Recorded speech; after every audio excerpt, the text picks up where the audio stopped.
Assalamualaikum warahmatullahi wabarakatuh. Perkenalkan, nama saya Perkenal Parisi dan rekan saya. Assalamualaikum warahmatullahi wabarakatuh. Perkenalkan, nama saya Amirul Hakim Silinggapuri. Baik, di sini saya akan menjelaskan tentang reverse logistik. Reverse logistik adalah suatu proses kegiatan logistik sepanjang jalan, di mana produk yang sudah tidak digunakan oleh pengguna akan dibuat kembali menjadi produk baru untuk bisa digunakan di pasaran. Salah satu contoh perusahaan yang menerapkan reverse logistik di Indonesia adalah Teh Botol Sosro. Karena Teh Botol Sosro menggunakan packagingnya itu dari botol kaca, sehingga Sosro tidak perlu membuat atau tidak perlu melakukan pembuatan ulang dari produknya, dari packagingnya, akan tetapi harus melalui tahap sterilisasi. Karena kita harus bisa tahu mana yang baik digunakan atau yang tidak baik digunakan. Nah, bagi perusahaan yang menerapkan reverse logistik, secara ekonomi dia akan mendapatkan keuntungan secara finansial karena tidak perlu membuat produk atau packaging yang baru karena bisa menggunakan yang lama. Lalu secara lingkungan, perusahaan yang menerapkan reverse logistik ini akan mendukung atau bisa dibilang membantu negara agar tidak banyak limbah yang tercemar dan sampah-sampah yang akan tercemar di negara tersebut. Selanjutnya akan dijelaskan oleh rekan saya. Di sini saya akan menjelaskan tentang proses reverse logistik.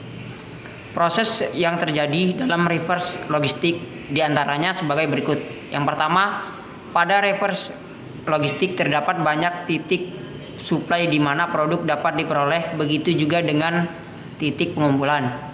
Yang kedua, dibutuhkan kerjasama yang baik dan sukarela dari supplier produk.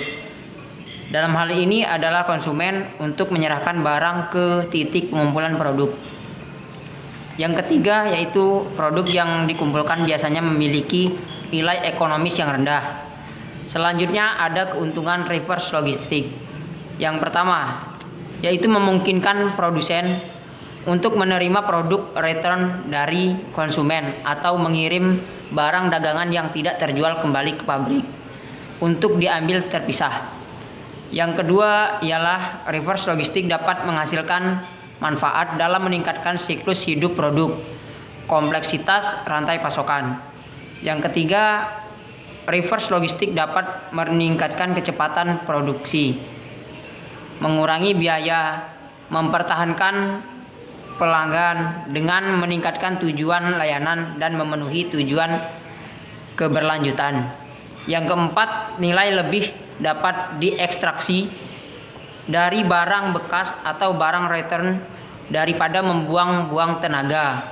Yang kelima, yaitu meningkatkan kualitas dan loyalitas pelanggan dengan lebih mementingkan barang yang rusak dan perbaikan barang dagangan. Yang keenam, dari melihat keuntungan dan kepentingan reverse logistik, kita dapat mengerti bahwa reverse logistik memainkan peran penting dalam pertumbuhan suatu organisasi. Selanjutnya ada faktor pendorong reverse logistik. Faktor pendorong reverse logistik ada 3. Yang pertama yaitu ekonomi return, atau produk dapat dijadikan sumber untuk pemulihan nilai dengan cara menggunakan kembali produk. Yang kedua yaitu perundang-undangan. Perundang-undangan yang dimaksud di mana ada suatu peraturan yang mengharuskan perusahaan untuk memperbaiki produknya atau mengembalikan ke tempat asalnya. Yang ketiga, good corporate citizenship. Corporate citizenship mementingkan suatu nilai atau prinsip di mana dorongan dari organisasi atau perusahaan yang terlihat bertanggung jawab dengan reverse logistik. Baik, terima kasih. Mohon maaf atas kekurangannya. Wabillahi taufiq wal hidayah. Wassalamualaikum warahmatullahi wabarakatuh.